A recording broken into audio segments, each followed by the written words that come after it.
ನೀಗೈದ ಆಧಾರಕ್ಕಾಗಿ ಕಾಣಿಕೆಯಾಗಿ ಕೊಟ್ಟ 5 ಲಕ್ಷ ಮುಗಿಯುವ ಮುನ್ನ ಐಡಿಯಾ ಮಾಡುವ ಹಣಕ್ಕಾಗಿ. ಓ ಚಂದ್ರಕಾಂತ್, ಏನಿದು ಮಾತಿಗೆ ನನಗೆ ಹಾದರಿ ಅಂತ ಮಾತಾಡಿ ನನ್ನ ಮನಸ್ಸಿಗೆ ನೋವು ಮಾಡ್ತಾ ಇದ್ದೀರಾ? ನಾನೊಬ್ಬನು ನಿನಗೆ ಗರ್ತಿ ಎಂದರೆ ಹಾದರಿ ಎಂಬ ಕಳಂಕದ ಪಟ್ಟ ತಪ್ಪಬಹುದೇ ನಿನಗೆ? ಹೋಗಲು ಬಿಡಿ, ನಾನೇಕೆ ನಿನಗೆ ಹಾದರಿ ಎನ್ನಲಿ? ಇನ್ನು ಮುಂದೆ ನಿನಗೆ ಗರತಿ, ಗಂಗವ, ಶೀಲವತಿ ಎಂದೇ ಸಂಬೋಧಿಸುತ್ತೇನೆ. ನಮ್ಮ ಜೀವನದ ಬಗ್ಗೆ ಮುಂದಿನ ಹಾದಿ ಹುಡುಕು. ಏನು, ನಾನು ಹುಡುಕ್ಬೇಕಾ? ಗಂಡಸಾದರೂ ನೀವೇ ಈ ರೀತಿ ಕೇಳಿದ್ರೆ ಈ ಮಾತಿಗೆ ನಾನು ನಿಮ್ಗೆ ಏನಂತ ಹೇಳಿ? ಆಶಾ, ಎಂದು ನಿನ್ನ ಸಂಘದಲ್ಲಿ ನನ್ನಂತರಂಗದ ಬಯಕೆಯ ಬಳ್ಳಿ ಹಬ್ಬಿತ್ತು, ಅಂದೇ 5 ಲಕ್ಷಕ್ಕೆ ನನ್ನ ಬುದ್ಧಿವಂತಿಕೆ ಬತ್ತಳಿಕೆ ಬರಿದಾಗಿ ಹೋಯಿತು. ಕ್ಷಣಿಕ ಸುಖದ ಆಸೆಗಾಗಿ ನಿನ್ನ ಜೀವನವನ್ನು ಹಾಳು ಮಾಡಿಕೊಳ್ಳುವುದಲ್ಲದೆ ಬಂಗಾರದಂತ ನನ್ನ ಬಾಳನ್ನು ಸಹ ಬರಡು ಮಾಡಿಬಿಟ್ಟಿ ನೀನು. ಏನು, ನಾನೇನು ಹಾಳು ಮಾಡಿದೆ ತಮ್ಮನ್ನ? ಇದಕ್ಕಿಂತ ಇನ್ನೇನು ಬೇಕು? ನಿನ್ನಿಂದಲೇ ನಾನು ನಯವಂಚಕ, ದ್ರೋಹಿ ಎಂಬ ಕಳಂಕಕ್ಕೆ ಗುರಿಯಾದೆ. ಅದು ಅಲ್ಲದೆ ಮೇಲಾಗಿ ನನ್ನನ್ನು ಯಾರು ನಂಬುವುದಿಲ್ಲ. ಮೇಲಾಗಿ ಕನ್ಯಾದಾನ ಮಾಡಿ ಮದುವೆ ಮಾಡಲು ಮುಂದೆ ಬರುವುದಿಲ್ಲ. ಇಷ್ಟೆಲ್ಲ ಆದ್ರೂ ಇನ್ನೂ ತಮ್ಮ ಮದುವೆ ಮಾಡ್ಕೋಬೇಕೆನ್ನ ಹಂಬಲ? ಮತ್ತೆ ಸೂಳೆಯಾದ ನಿನ್ನನ್ನು ಸತಿ ಎಂದು ತಿಳಿದು ಸತ್ತು ಹೋಗಬೇಕೇನು? ಚಂದ್ರಕಾಂತ್ ನೋಡಿ, ನೀವು ಮಿತಿ ಮೀರಿ ಮಾತಾಡ್ತಿದ್ದೀರಾ. ನಾನೇಗೆ ಸೂಳೆ ಆಗ್ಲಿ?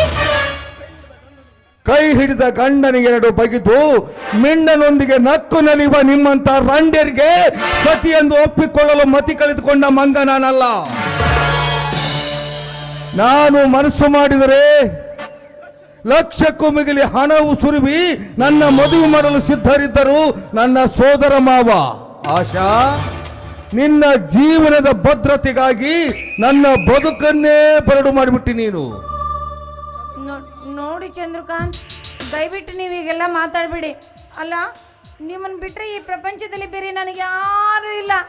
ನಿಮಗೋಸ್ಕರ ಎಲ್ಲರೂ ಬಿಟ್ಟು ಬಂದಿದ್ದೀನಿ. ಇಂಥ ಸಮಯದಲ್ಲಿ ನೋಡಿ, ಅದನ್ನೆಲ್ಲ ಮರ್ತು ಬಿಡಿ. ಮುಂದೆ ನಮ್ಮ ಬಾಳಿಗೆ ಏನಾದರೂ ಒಂದು ಒಳ್ಳೆ ಮಾರ್ಗ ಹುಡ್ಕೋಣ. ನೋಡು ಆಶಾ,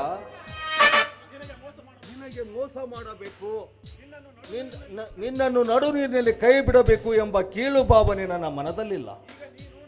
ಈಗ ನೀನು ನಾ ಹೇಳಿದಂತೆ ಕೇಳಿದ್ರೆ ಮಾತ್ರ ಜೀವನ ಪರ್ಯಂತ ಸುಖವಾಗಿರಬಹುದು. ಇಲ್ಲಿವರೆಗೂ ನೀವು ಹೇಳಿದ್ದನ್ನು ಕೇಳ್ಕೊತೇ ಬಂದಿದ್ದೀನಿ. ಇನ್ನು ಮುಂದೆ ನೀವು ಏನು ಹೇಳ್ತೀರ ಅದನ್ನೇ ಕೇಳ್ತೀನಿ. ಯಾಕೆ ಹೇಳಿ? ಮುಂದಿನ ನನ್ನ ಬಾಳಿನ ದಾರಿ ದೀಪವೇ ನೀವು. ಈ ಆಷಾಢ ಬಾಳಿಗೆ ಜಮೀನ್ದಾರ್ ದಯಾನಂದ ನಗ ನಾಣ್ಯ ಇರುವ ಸ್ಥಳ ನಿನಗೆ ಗೊತ್ತು ತಾನೆ? ಎಲ್ಲ ಗೊತ್ತು. ಅದೇ ಮನೆಯಲ್ಲಿದ್ದು ಜೀವನ ಮಾಡಿ ಬಂದಿದ್ದೇನೆ ಅಂದ್ಮೇಲೆ ಆ ಮನೆಯಲ್ಲಿ ಇರೋದೇ ನನಗೆ ಗೊತ್ತಿಲ್ವೇ? ಹಾಗಾದ್ರೆ ಸಮಯ ಸಾಧಿಸಿ ಆ ಮನೆಯಲ್ಲಿ ನೆಲ ಮಾಡಿಗೆ ಒಂದಿದೆಯಲ್ಲ, ಆ ಟ್ರೆಜರಿ ಅಲ್ಲೇ ಇರೋದು, ಹಣನೂ ಆ ಟ್ರೆಜರಿಯಲ್ಲೇ ಇರೋದು. ಆದರೆ ಚಾವಿ ಕೂಡ ದೇವರ ಜಗಲಿ ಮೇಲೇನೆ ಇದೆ. ಧೈರ್ಯ ಮಾಡಿ ನೀ ಕಳುವು ಮಾಡಲೇಬೇಕು. ನನ್ನೊಬ್ಬಳನ್ನ ಹಚ್ಚಿ ನಾನು ಕಳುವು ಮಾಡಿ ಆಮೇಲೆ ನಾನು ಸಿಕ್ಕಾಕೊಂಡು ನಾನೇ ಜೈಲ್ಗೆ ಹೋಗ್ಬಿಡ್ತೀನಿ. ಒಳ್ಳೆ ವಿಚಿತ್ರ ಮನುಷ್ಯರು ನೀವು. ನೋಡಿ, ಇದು ನಾನು ಒಬ್ಬಳಿಂದ ಮಾತ್ರ ಸಾಧ್ಯ ಇಲ್ಲ. ಇದಕ್ಕೆ ನೀವು ಸಹಾಯ ಮಾಡಿದ್ರೆ ನಾನು ಬರುತ್ತೇನೆ. ಇಬ್ಬರು ಕೂಡಿ ಈ ಕಾರ್ಯವನ್ನು ಸಾಧಿಸಿಕೊಂಡು ಅಪಾರವಾದ ಸಂಪತ್ತಿನೊಂದಿಗೆ ಇಲ್ಲಿಂದ ಕಾಲ್ಕಿತ್ತು ಸಿಂಗಾಪುರಕ್ಕೆ ಹೋಗಿಬಿಡೋಣ. ಅಲ್ಲಿಯೇ ಹಾಯಾಗಿದ್ದು ಬಿಡೋಣ. ಏನ್ ಮಾಡ್ತೀರ ನೋಡಿ, ನಿಮ್ಮನ್ನೇ ಬರ್ತೀನಿ. ಸಿಂಗಾಪುರ್ ಕರ್ಕೊಂಡೋಗಿ ಮಂಗಮ್ಮನ ಮಾಡಿ ಕೈ ಬಿಡಬೇಡ್ರಿ. ಅದಕ್ಕೆ ನಾನು ಹೇಳ್ತಿರೋದು, ನೀವು ಹೇಳಿದಾಗನೇ ಮಾಡ್ತೀನಿ.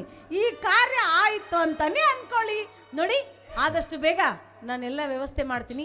ನೀವು ಬೇಗ ಬಂದ್ಬಿಡಿ, ಒಬ್ಬಳನ್ನೇ ಬಿಡಬೇಡಿ. ಬರಲಾ? ಹೋಗಿ ಊಟಕ್ಕೆ ರೆಡಿ.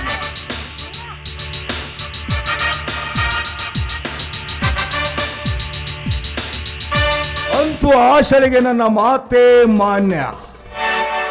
ಲೇ ನಯವಂಚಕಿ, ದೇವರಂತಹ ದಯಾನಂದನಿಗೆ 2 ಬಗೆದಿ ನನ್ನ ಮಾತಿಗೆ ಬೆಲೆ ಕೊಟ್ಟು ನೀನು ಮತ್ತೊಬ್ಬರ ಮಾತಿಗೆ ಬೆಲೆ ಕೊಟ್ಟು ನನ್ನ ಕತ್ತು ಕೊಯ್ಯದ ಹೇಸದ ಹೆಣ್ಣು ನೀನು.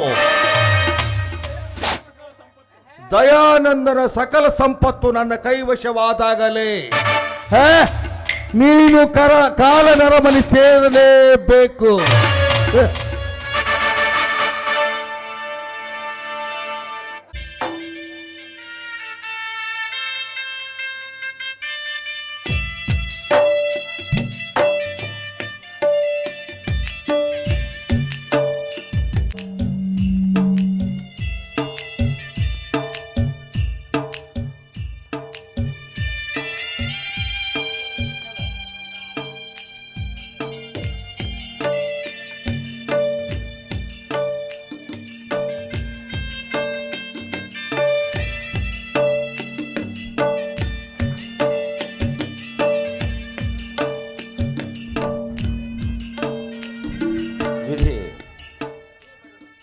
ನೀ ಬರೆದ ವಿಧಿಲಿಖಿತ ವಿಚಿತ್ರವಾದಾಗ ನಿನ್ನೆದುರು ನಿಂತು ಹೋರಾಡುವ ಶಕ್ತಿ ನನಗೆಲ್ಲಿಂದ ಬರಬೇಕು ದೇವ?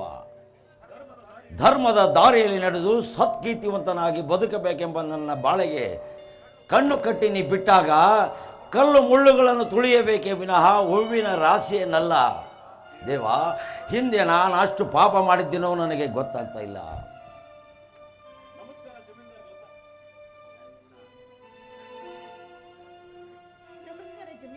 ಅದರ ಅವಶ್ಯಕತೆಯೇ ಉಳಿದಿಲ್ಲ.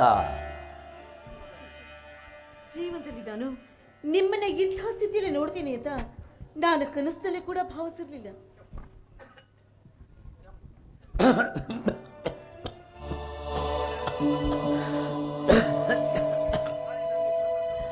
ಬಾಳಿನಲ್ಲಿ ಬಂದದ್ದನ್ನು ಸಹಿಸಿಕೊಂಡು ನನ್ನನ್ನೇ ನಾ ದಹಿಸಿಕೊಂಡಿರುವೆನೇ ವಿನಃ ಅನ್ಯರಿಗೆ ಅಪಚಾರವೆಸಗಿಲ್ಲ, ಅನ್ಯಾಯ ಮಾಡಿಲ್ಲ.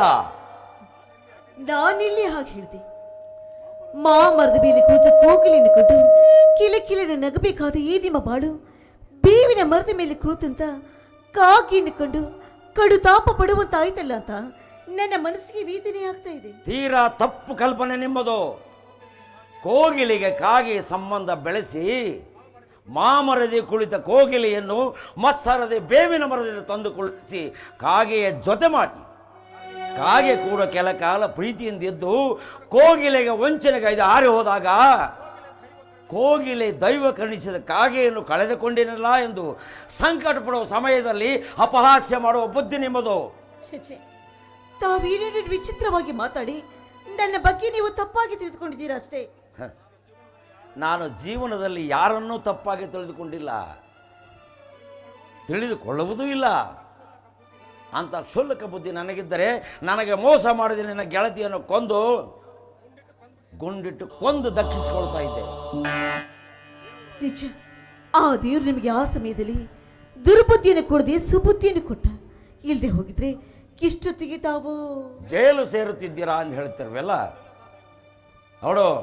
ಅವಳನ್ನು ಕೊಂದು ದಕ್ಕಿಸಿಕೊಳ್ಳುವ ಧೈರ್ಯ ನನಗಿಲ್ಲದಿದ್ದರೂ ನನ್ನ ಟ್ರೆಜುರಿಯಲ್ಲಿರುವ ಲಕ್ಷ ಬಗೆದೆ ಗೊತ್ತಾ. ಆದರೆ ನಾನು ಕರುಣೆಯ ಸೀಮೆಯನ್ನು ಎಂದೂ ದಾಟಿದವನಲ್ಲ. ಅಲ್ಲ ರೀ, ಇದೇ ರೀತಿ ಅದೆಷ್ಟು ದಿನ ಅಂತ ಮದ್ಯಪಾನ ಮಾಡ್ತಾ ಇರ್ತೀರಾ? ಇದೇ ರೀತಿ ಮಾಡ್ತಾ ಇದ್ರೆ ನಿಮ್ಮ ಆರೋಗ್ಯದ ಗತಿ ಏನು? ನನ್ನ ಆರೋಗ್ಯದ ಬಗ್ಗೆ, ನನ್ನ ಆಗುಹೋಗುಗಳ ಬಗ್ಗೆ ವಿಚಾರಿಸುವ ಅಧಿಕಾರ ತಮಗೆಲ್ಲಿದೆ? ಛೇ, ನಾನೀಗ ನಿಮಗೆ ಅಧಿಕಾರದಿಂದ ಹೇಳ್ತಾ ಇಲ್ಲ, ಆತ್ಮೀಯತೆಯಿಂದ ಬರಗ್ತಾ ಇದ್ದೀನಿ ಅಷ್ಟೇ. ಆತ್ಮೀಯರೆಂಬ ಭಾವನೆ ನನಗಿದ್ದರೆ ಆ ಹಾದರಿಯನ್ನು ತಂದು ನನಗೆ ಒಳ್ಳೆಗೆ ಕಟ್ಟಿ ನನ್ನನ್ನು ಸಂಕಟ ಪಡಿಸ್ತಾ ಇರಲಿಲ್ಲ ನೀನು. ಅಂದ್ರೆ ಆ ವಿಧಿ ನಿಮ್ಮ ಬಾಳಲ್ಲಿ ತಂದೆ ವಿಪತ್ತಿಗಾಗಿ ನನ್ನನ್ನು ಹೊಡೆಯನ್ನಾಗಿ ಮಾಡ್ತೀರಾ? ನಾನು ಉದ್ದೇಶಪೂರ್ವಕವಾಗಿ ಈ ನಿಮ್ಮ ಮಂಗಲ ಕಾರ್ಯವನ್ನು ಮಾಡಿ ನಿಮ್ಮ ಬಾಳನ್ನ ನಾನು ಹಾಳು ಮಾಡಿಲ್ಲ. ಉದ್ದೇಶವೋ ದುರುದ್ದೇಶವೋ ನನಗೆ ಗೊತ್ತಿಲ್ಲ. ಒಟ್ಟಾರೆ ನಾನೊಬ್ಬ ದೈವಹೀನ ತೀರಿತು. ಸೋಲು ಗೆಲುವಿನ ಹೆದ್ದಾರಿ ಅಂತ ಹೇಳ್ತಾರೆ. ಮತ್ತೆ ಆದದನ್ನೆಲ್ಲ ಮರೆತು ತಾವ್ಯಾಕೆ ಮತ್ತೊಂದು ಮದುವೆನಾಗಬಾರ್ದು? ಹೌದು, ನಿನ್ನ ಮಾತನ್ನು ಸತ್ಯ. ಆದರೆ ಇವಳಂತೆ ಅವಳು ಜಾರುವ ದಾರಿಯಲ್ಲಿ ನಡೆದು ಬಿಟ್ರೆ ಏನು ಅಂತ ಹೇಳ್ತಾ ಇದ್ದೀರಾ? ಎಲ್ಲ ಸ್ತ್ರೀಯರು ಒಂದೇ ರೀತಿ ಇರೋದಿಲ್ಲ. ನಿಮ್ಮ ಕಲ್ಪನೆ ತೀರಾನೇ ತಪ್ಪು. ಅದೇನೇ ಇರಲಿ, ನನಗಂತೂ ಒಂದು ಸಾರಿ ಮದುವೆ ಮಾಡಿಕೊಂಡು ಪುಣ್ಯ ಕಟ್ಟಿಕೊಂಡಿದ್ದಾರ. ಮೊದಲು ನೀವು ಮದುವೆ ಮಾಡಿಕೊಳ್ಳಿ. ಏಕೆಂದರೆ ನಾನು ನನ್ನ ಕೈಯಾರೆ ನಿಮ್ಮ ತಲೆಯ ಮೇಲೆ ಅಕ್ಷತೆ ಹಾಕಿ ನಿಮ್ಮ ಋಣ ಮುಟ್ಟಿಸಬೇಕಾಗಿದೆ. ಯಾಕೆ ಈ ರೀತಿ ಮಾತಿಗೆ ಚುಚ್ಚಿ ಮಾತಾಡ್ತೀರಾ? ವ್ರತ, ನನ್ನ ತಿಳಿಯಾದ ಸ್ವಚ್ಛ ಸರೋವರದ ಹೃದಯದಲ್ಲಿ ಮುಷ್ಟತೆಯ ಕ್ರೂರತೆಯ ಕಲ್ಲುಗಳನ್ನೆಸೆದು ಅಲ್ಲೋಲ ಕಲ್ಲೋಲ ಮಾಡಿದವಳು ನೀನು. ಈಗ ಶಾಂತಿಯಿಂದಿರಬೇಕಂದ್ರೆ ಹೇಗೆ ಸಾಧ್ಯ? ಅರ್ಥ ಮಾಡಿಕೋ. ನಾನೇನು ಬರ್ತೇನೆ.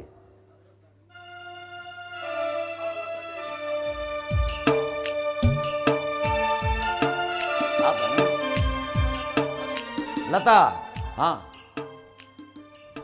ಮರೆತು ಹೋಗಿದ್ದೆ. ಆದಷ್ಟು ಬೇಗ ನಿನ್ನ ಮದುವೆ ಸಿದ್ಧತೆ ಮಾಡಿಕೊಳ್ಳಿ. ತಾವು ಅಲಂಕೃತ ವಧುವಾಗಿ ಹಸೆಯ ಮೇಲೆ ಮಂದಸ್ಮಿತವಾಗಿ ಕುಳಿತ ಮೊದಲವನ್ನು ನೋಡಬೇಕು ನಾನು. ಅಷ್ಟು ಮಾಡಿ ಪುಣ್ಯ ಕಟ್ಕೊಳ್ಳಿ. ಬರ್ತೀನಿ. ಸಾರಿ.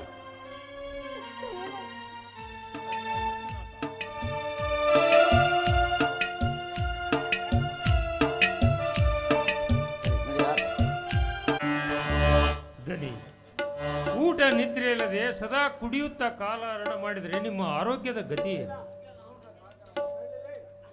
ರೋಗ ಸಾಗರವಾದ ಈ ದೇಹಕ್ಕೆ ಆರೋಗ್ಯವನ್ನು ಅರಚುವ ಮೂಢ ಬದುಕ ನೀನು.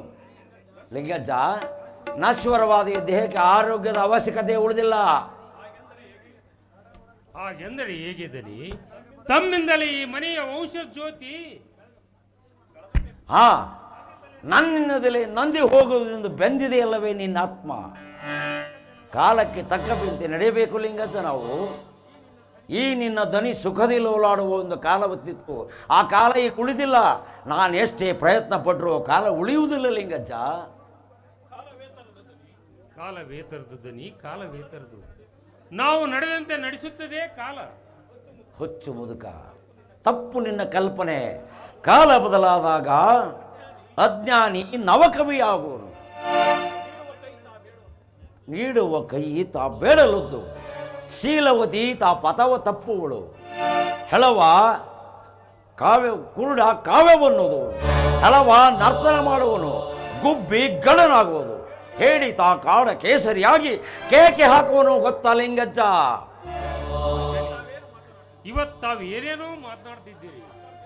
ನಾನು ಮಾತಾಡ್ತಾ ಇಲ್ಲ ಲಿಂಗಜ್ಜ, ನಾನು ಮಾತಾಡ್ತಾ ಇಲ್ಲ. ನನ್ನನ್ನು ಮಾತಾಡಲು ಹಚ್ಚಿದ್ದು ಈ ಮಧುರೆ ಎಂಬ ಮಾಯೆ. ಆ ಮಧುರೆ ಎಂಬ ನಿಶೆಯ ಮಾಯೆ ತನ್ನ ಭಂಗನ ಹೊರಸೂಚಿ, ಕಾಂತಿಯ ಕಳೆ ಬರುವ ಸೂಚಿ, ಪರರ ಬಾಳನ್ನು ಕತ್ತಲಾಗಿಸಿ ತನ್ನ ಬಾಳನ್ನು ಬೆಳಕಾಗಿಸಿಕೊಂಡ ಆ ಲಾತ ಎಂಬ ಹುಚ್ಚು ಮರಳು ಮಾಯೆ ನನ್ನನ್ನು ಮಾತಾಡಲು ಹಚ್ಚಿ ಮರೆಯಾಗಿ ನಿಂತು ನಗುತ್ತೇಳು ಲಿಂಗಜ್ಜ, ನಗುತ್ತೇಳು. I am so sorry. ದನಿ, ಆದದ್ದನ್ನು ಮರೆತು ಮುಂದಿನ ಆಗುಗಳ ಬಗ್ಗೆ ವಿಚಾರ ಮಾಡುವುದೇ ಒಳ್ಳೆಯದು. ಆಗುವುದಿಲ್ಲ. ಆಗಿ ಹೋದಾಗ ಇನ್ನೆಲ್ಲಿ ಆಗು ಹೋಗುಗಳ ಬಗ್ಗೆ ವಿಚಾರಿಸುವುದು ಅದು ಬರೀ ಭ್ರಮೆ. ಅದೇನೇ ಇರಲಿ ದನಿ, ತಾವು ಮೊದಲು ಊಟ ಮಾಡಿ ವಿಶ್ರಾಂತಿ ತೆಗೆದುಕೊಳ್ಳಿ. ಲಿಂಗಜ್ಜ,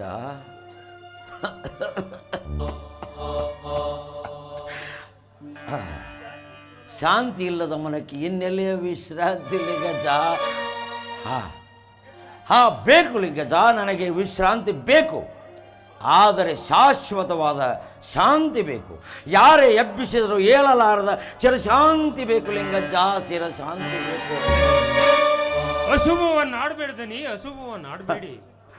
ಅದೊಂದು ಬಿಟ್ಟು ಬೇರೇನು ಉಳಿದಿಲ್ಲ ನಿನ್ನ ದಣಿಯ ಜೀವನದಲ್ಲಿ.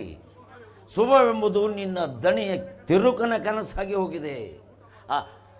ಲಿಂಗಜ, ನೀನು ಊಟ ಮಾಡಿ ಹೋಗಪ್ಪ, ಊಟ ಮಾಡಿ ಹೋಗು. I am so sorry Lingaja, so sorry. ನಾನು ಕುಡಿದ ಮತ್ತಿನಲ್ಲಿ ಉನ್ಮತ್ತನಾಗಿ ನನಗೇನೇನೋ ತಿಳಿದಂತೆ ಮಾತಾಡಿಬಿಟ್ಟೆ. ತಾವು ಹಿರಿಯರು ನನ್ನನ್ನು ಕ್ಷಮಿಸಬೇಕು. ದನಿ, ಅಂತ ದೊಡ್ಡ ಮಾತನ್ನು ಆಡಬೇಡ ದನಿ, ಅಂತ ದೊಡ್ಡ ಮಾತನ್ನು ಆಡಬೇಡಿ.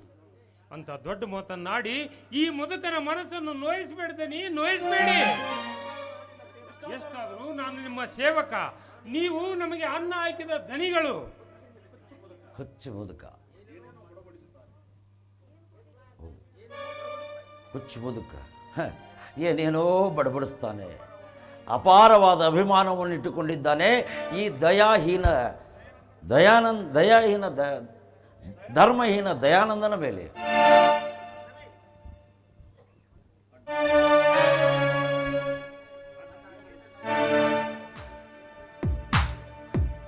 ಅಣ್ಣ, ಇದೇನಣ್ಣ?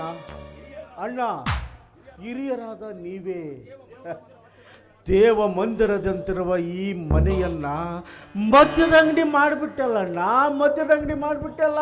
ಹೌದು ರವಿ, ಒಂದೊಂದು ಸಲ ದೇವಗಲಯದಲ್ಲಿ ದೆವ್ವಗಳ ನರ್ತನ, ಸ್ಮಶಾನದಲ್ಲಿ ಶಿವತಾಂಡವ. ಅದಕ್ಕೆ ಯಾರೇನು ಮಾಡಲಿಕ್ಕೆ ಸಾಧ್ಯವಿಲ್ಲ. ಅಣ್ಣ, ಸದಾಕಾಲ ಈ ರೀತಿಯಾಗಿ ನೀನು ಸುರಪಾನ ಮಾಡುತ್ತಾ ಕುಳಿತುಕೊಂಡರೆ ಅಣ್ಣ, ನೀನು ಕಟ್ಟಿದ ಕನಸು ನನಸಾಗುತ್ತದೇನಣ್ಣ, ನನಸಾಗುತ್ತದೇನು? ರವಿ, ನಾ ಕಟ್ಟಿದ ಕನಸೆಲ್ಲವೂ ಛಿದ್ರ ವಿಛಿದ್ರವಾದಾಗ ನಾ ಕುಡುಕನಾಗಿರುವುದಪ್ಪ. ಅಣ್ಣ, ನೀನು ಈ ರೀತಿಯಾಗಲು ಆ ಎಣ್ಣೆ ಕಾರಣ. ರವಿ, ಹೆಣ್ಣನ್ನು ಹೀನವಾಗಿ ಕಾಣಬಾರದು. ಹೆಣ್ಣು ಆದಿಶಕ್ತಿ. ಅದೇ ಹೆಣ್ಣು ನಿನ್ನನ್ನು ಅಶಕ್ತನನ್ನಾಗಿ ಮಾಡಿದೆ ಅಣ್ಣ. ಅದಕ್ಕೆ ಹೆಣ್ಣನ್ನು ಜರಿವ್ಯ. ಮತ್ತೆ ಹೆಣ್ಣನ್ನು ಹಾಗೆಲ್ಲ ಜರಿಯಬಾರದು ರವಿ. ಪ್ರತಿಯೊಬ್ಬ ಮಾನವ ಜೀವಿಗೂ ಒಂದಿಲ್ಲ ಒಂದು ಸಂಬಂಧ ಹೊಂದಿರ್ತಾಳೆ ಹೆಣ್ಣು. ತಾಯಿಯಾಗಿ, ಹೆಂಡತಿಯಾಗಿ, ತಂಗಿಯಾಗಿ, ಅಕ್ಕನಾಗಿ, ಪ್ರೇಯಸಿಯಾಗಿ ನಾನಾ ರೂಪದಲ್ಲಿ ಸಂಬಂಧದ ಸಂಕುಲ ಮಾಲೆಯನ್ನೇ ಹೊಂದಿರ್ತಾಳೆ ಹೆಣ್ಣು. ಆ ಎಲ್ಲ ಸಂಬಂಧಗಳನ್ನು ನಾನು ವಂಚಿತನಾಗಿ ನನ್ನ ಜೀವನದ ಶಾಂತಿಯನ್ನೇ ಕಳೆದುಕೊಂಡು ಭ್ರಾಂತಿಯಲ್ಲಿ ಹೊಳೆಯಲ್ಲಿ ಮುಳುಗಿಬಿಟ್ಟಿದ್ದೇನಪ್ಪ. ಅಣ್ಣ, ಕೊರಗುತ್ತ ಕೂಡುವುದಕ್ಕಿಂತ ಆಶಾವಾದಿಯಾಗಿ ಬಾಳ್ಬೇಕಣ್ಣ, ಆಶಾವಾದಿಯಾಗಿ ಬಾಳ್ಬೇಕು. ರವಿ, ಸರ್ವನಾಶವಾದ ನನ್ನ ಬಾಳ ಪ್ರಪಂಚದವು ಎಲ್ಲವೂ ನಾಶವಾದಾಗ ಇಲ್ಲಿಯ ಆಸೆ ನನ್ನ ವಿರಹ ಗಾಳಿಗಿಟ್ಟ ದೀಪದಂತೆ ಅಂದಾಗ ಇನ್ನೆಲ್ಲಿಯ ಶಾಂತಿ, ಇನ್ನೆಲ್ಲಿಯ ಸಂತೋಷ. ಅಣ್ಣ, ನಿನಗೆ ಬುದ್ಧಿ ಹೇಳುವ ಶಕ್ತಿ ನನಗಿಲ್ಲಣ್ಣ. ಆದರೂ ನಿನ್ನ ಆರೋಗ್ಯದ ಬಗ್ಗೆ ನಾನು ವಿಚಾರಿಸುತ್ತಿದ್ದೇನಣ್ಣ, ವ್ಯಥೆ ಪಡ್ತಾ ಇದ್ದೇನೆ. ರವಿ, ನನ್ನ ಹೃದಯವೇದನೆ ಹೇಳುವುದು ಅಸಾಧ್ಯ, ಹಾಗಂತ ಬಿಡುವುದು ಅಸಾಧ್ಯ. ಅಂದಾಗ ನಾನು ನಿರುಪಾಯ ನಿಸ್ಸಹಾಯಕನಾಗಿ ಈ ಸುರಾದೇವಿ ಮೊರೆ ಹೋಗಬೇಕಾಯಿತು. ಅಣ್ಣ, ನೀನಿಷ್ಟು ದುರ್ಬಲ ಮನಸ್ಸನ್ನು ಆದರೆ ನಾನೇನು ಮಾಡಬೇಕಣ್ಣ, ಏನು ಮಾಡಬೇಕು? ಕೋಟ್ಯಾಧೀಶನಾದ ನೀನು ಆಯ್ತಣ್ಣ. ರವಿ, ಕೋಟಿ ಹಣಕ್ಕೆ ಇನ್ನೊಂದು ಕೋಟಿ ಕೂಡಿಸಿಕೊಡ್ತೇನೆ. ಶಾಂತಿ ನೆಮ್ಮದಿ ಎಲ್ಲಿ ಆದರೆ ಸಿಕ್ಕರೆ ತಂದು ಕೊಡಪ್ಪ ನೋಡೋಣ. Welcome welcome Latadevi, welcome. ಓ, ಏನ್ರಿ ಲತಾದೇವಿ ಅವರೇ, ಬಂದ್ರಾ? ಬನ್ನಿ. ಬೆಂದ ನಮ್ಮಣ್ಣನ ಮನಸ್ಸನ್ನು ಮತ್ತೆ ತುಚ್ಚಲು ಬಂದಿರಾ?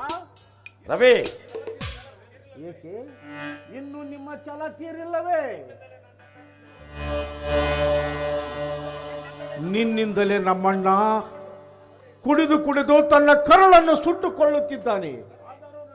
ಆದರೂ ನನ್ನಣ್ಣ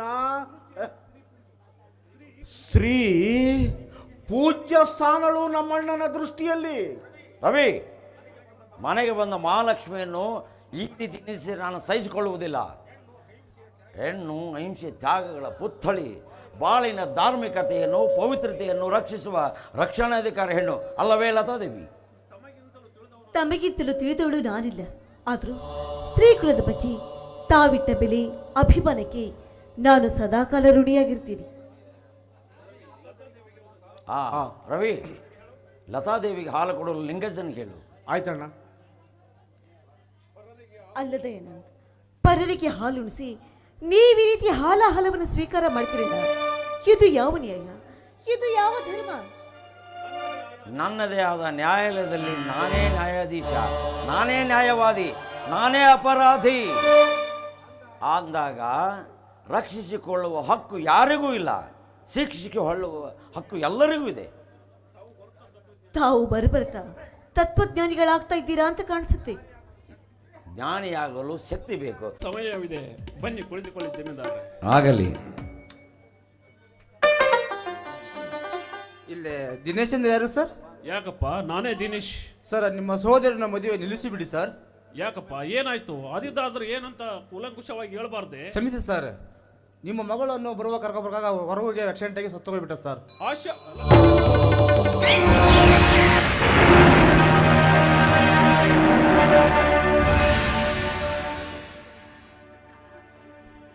ತಂಗಿ, ಸಂಭ್ರಮದಿ ಸಹೋದರಿಯ ಮದುವೆ ಕಾರ್ಯ ನೆರವೇರಿಸುವ ಭಾಗ್ಯ ನಿನ್ನಣ್ಣ ಪಡೆದು ಬರಲಿಲ್ವಮ್ಮ. ಚಿಂತೆ ಮಾಡಬೇಡಲ್ಲ.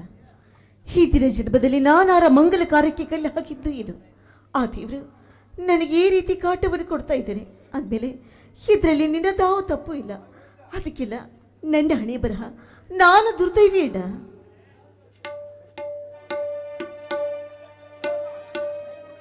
ನೀನು ದುರ್ದೈವಿಯೋ ನಾನು ದುರ್ದೈವಿ ಒಟ್ಟಾರೆ ಗೊತ್ತಿಲ್ಲ. ಆ ದೇವರು ತಂದ ವಿಪತ್ತಿಗೆ ಎಲ್ಲರೂ ಹೊಣೆ ಆಗಬೇಕು. ಲತಾ, ದಿನೇಶ್, ನೀವು ಒಪ್ಪಿದರೆ ನಾನೊಂದು ವ್ಯವಸ್ಥೆ ಮಾಡ್ತೇನೆ. ಆಗ್ಲಿ ಜಮೀನ್ದಾರರೇ, ನೀವು ಹೇಗೆ ಹೇಳ್ತೀರೋ ನಾನು ಅದಕ್ಕೆ ಸಿದ್ಧನಿದ್ದೇನೆ. ಲತಾ, ನಿನ್ನ ಒಪ್ಪಿಗಿದೆಯೇನಮ್ಮ? ನಿಮ್ಮನ್ನೇ ನನ್ನ ಪಾಲಿನ ದೇವರು ಅಂತ ತಿಳಿದುಕೊಂಡಿದ್ದೆ. ನಿಮ್ಮ ಮಾತಿಗೆ ನನ್ನ ಒಪ್ಪಿಗೆ ಇಲ್ವಾ? ಹೇಳಿ ಅದೇನು ಅಂತ. ಕುಳಿತುಕೋ ಹಸೆ ಮೇಲೆ, ಅಲ್ಲ ಅದು ಕುಳಿತುಕೋ ಹಸೆ ಮನೆ ಮೇಲೆ.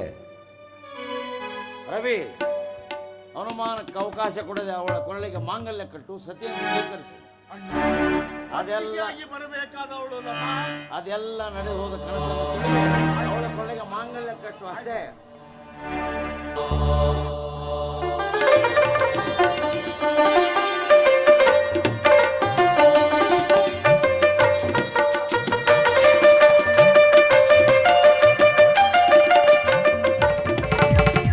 ನಮ್ಮೆಲ್ಲರನ್ನು ಒಂದುಗೂಡಿಸಿದ ಶರಣಬಸವೇಶ್ವರನ ನಾವೆಲ್ಲೂ